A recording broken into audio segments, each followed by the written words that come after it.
Reval, gimana tadi sudah menonton?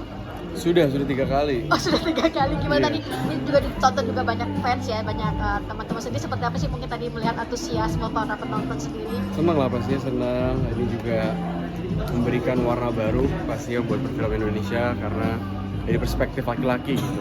Seenggaknya yang menonton tuh bisa tahu isi pikiran laki-laki, terus pergolakan batinnya, keresahannya, terus takutannya ketika dimintain komitmen gitu. Dan ini juga bukan cuma cerita perjalanan cinta biasa. Di sini juga kita belajar bahwa penting loh untuk berdamai dengan diri sendiri sebelum bertarung untuk mencari cinta lagi. Ternyata malah kalah dua-duanya.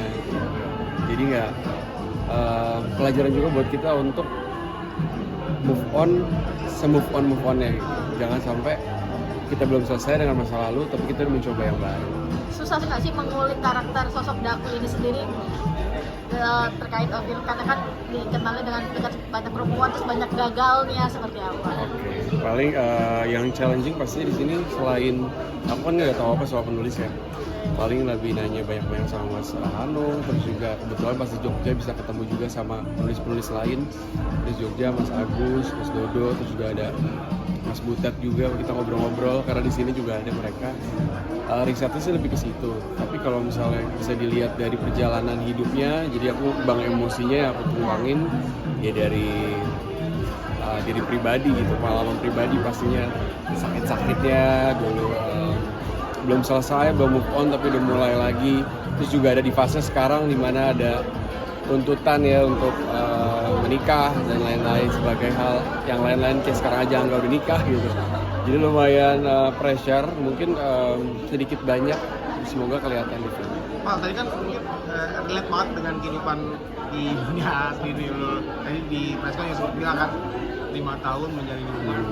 Nah itu kan tinggal gitu tuh gimana? Iya pengalaman, karena mungkin masih muda, dulu pacarnya juga lebih muda, tapi ternyata tidak siap secara mental, tidak siap secara finansial, ya karena menemukan pasangan yang dia sudah siap gitu, keluarganya pun udah siap, jadi mau nggak mau ya berpisah. Jadi berpisahnya bukan karena kita berdua, namun ya tuntutan ini seperti Daku. Lingkungan juga berpengaruh nggak sih terkait mungkin dirong-rong untuk nikah selain orang tua keluarga ya? Kalau keluarga sih pastinya cuman menyarankan, memberikan masukan ya.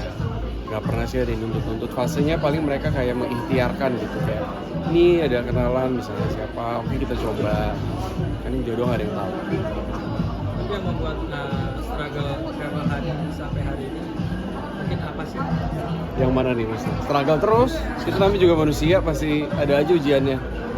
Melewati gimana fase lo menghadapi ujiannya? Kayaknya ini dalam hal seperti Daku atau dalam kehidupan sehari-hari? Seperti Daku dan kehidupan sehari-hari sih. Kalau seperti Daku ya pengalaman yang membuat kita bisa lebih bijak, bisa lebih mengerti dan mengambil hikmah dari apa yang kita alamin. Tapi kalau di kehidupan sehari-hari, gue merasa didikan orang tua itu sangat penting karena itu fondasi kita buat bertindak, buat melangkah gitu. Kalau nggak ada ujangan-ujangan dari almarhum dan almarhumah orang tua gue, kayak gue susah gitu untuk menerima. Tapi kayaknya mereka mendidik gue alhamdulillah sekarang bisa lebih ikhlas, bisa lebih sabar gitu. Jadi kalau ada ujian ya tenang aja ngadepinnya. Maaf, mungkin sempat ada trauma nggak ketika mengalami hal tersebut dan ditinggal seperti itu? Oh enggak sih, enggak tuh. Ya emang belum jalannya aja sih. Tapi pasti ada fasenya tuh, ada kebayang gitu, ketika punya pasangan lagi masih kebayang dia, kayak compare gitu-gitu pasti kan. Namanya juga manusia, tapi ternyata setelah seberjalannya waktu berterima kasih justru sama dia karena buat dia pengalaman kita ke depannya bisa lebih baik lagi. Kan sosok almarhum kedua orang tua ya, almarhum dan almarhum, gimana sih mengingat ujangannya beliau, apalagi kan memang ini kan di umur segini tinggal dirimu ya yang Tinggal belum, diriku ya. tinggal dirimu yang belum berkeluarga. Gimana nih mungkin mengingat orang tua tuh sekarang ada kakak juga kan, tapi Kakak pengganti orang tua sekarang. Gimana nih mungkin? Ya seneng sih alhamdulillah punya kakak banyak, jadi banyak perspektif. Tapi yang aku paling inget sama orang tua tuh, ya aku kan ngelihat belajar dari dia berdua ya. Mereka berdua yang ngajarin gitu, jadi meskipun tidak tertutur dengan kata-kata, tapi kita melihat sifat dan sikapnya dalam mengambil langkah tuh yang selalu ingat di benakku gitu. Jadi apapun yang dia lakukan aku coba lakuin lagi di umur aku yang sekarang, dan sekarang baru mengerti oh kenapa sih mereka waktu itu ngambil langkah ini. Dulu kita nggak mengerti, banyak bertanya-tanya, tapi sekarang baru tahu oh ternyata ini ya dibalik langkah-langkah yang waktu itu aku belum ngerti, tapi sekarang aku bisa paham. Sempat ada penyesalan nggak? Artinya semenjak kepergian orang tua sendiri, mungkin kata-kata yang belum diwujudkan atau seperti apa? Penyesalan udah lewat. Sekarang fasenya ya aku merasa tugas mereka udah selesai di dunia, dan kita pun semua juga bakalan sama gitu. Malah enak udah tenang di sana. Paling sebisa mungkin maksimal, sebisa mungkin hargain waktu yang ada sekarang aja.